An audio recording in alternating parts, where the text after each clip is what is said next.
Hello everyone. Today I'm making what I'm calling, oh my, I have a lot of overripe bananas, banana bread. The actual name of the recipe, because I did get it from a book, is called banana seed bread. So I'll just tell you what the ingredients are, and here I have a bowl of the dry ingredients. It called for whole wheat flour, but I didn't have that, and I don't usually buy whole wheat flour. I usually buy spelt or rice flour. However, this time I got oat flour. So I have a cup and a half of oat flour. I have 1 tablespoon of baking powder, 1 teaspoon of baking soda, a half a teaspoon of sea salt.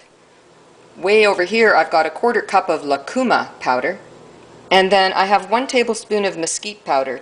Now normally I wouldn't have those last 2 ingredients, but it's because of this cookbook I purchased that I have these, and I'll tell you the name of that cookbook in a minute.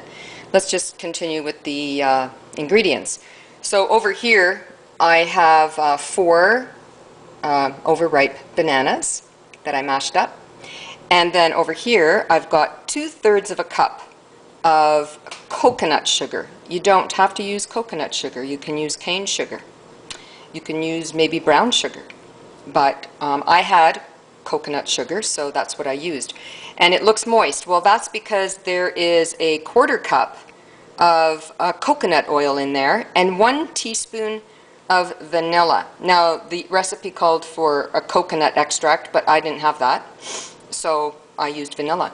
And then it is also, I should say, it's a vegan recipe, so that means there are no dairy products, which include eggs. So that's why over here I've got 3 tablespoons of ground flax with 1/3 of a cup of unsweetened almond beverage. Now, I let that sit for a while, and as you can see, it's congealed quite nicely, and this is what's going to help hold everything together. It's an egg replacer, and that basically is the function of an egg in a recipe, is to emulsify and keep things together. If you don't have these, by all means go ahead and use an egg or 2.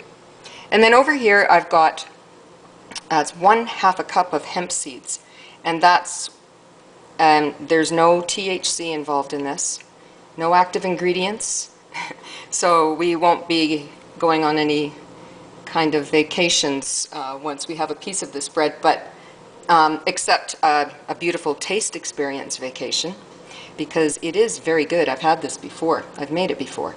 So after I combine all of the dry ingredients with these wet ingredients, because I'm about to put the bananas into the sugar, then I'm going to put this in there as well, and I will add the dry ingredients. And then after all of that is mixed in, I will add the hemp seeds. And it's going to go into this loaf pan, into the oven at 350. The oven's ready, as you can see. And then, I also put a little bit of coconut oil at the bottom so that it would help to get the bread out once it's prepared. And I'll just tell you briefly about the lucuma. I don't remember a lot, so let me just bring you to the book. First of all, the book is called, can you see that? Superfood Kitchen. Now, I know a few superfoods, but I had never heard of lucuma or mesquite before. And I will tell you that the lucuma is a wonderful sugar replacement if you wanted to do that, because it is sweet, but it's not too sweet. And it comes from it's a finely milled powder made from the freeze-dried lucuma fruit, which is native to South America. And there you can see a few other things about it. It's very low in sugars. Now, what about the mesquite powder? Well, that is a seed pod. And that comes from, does it say on there?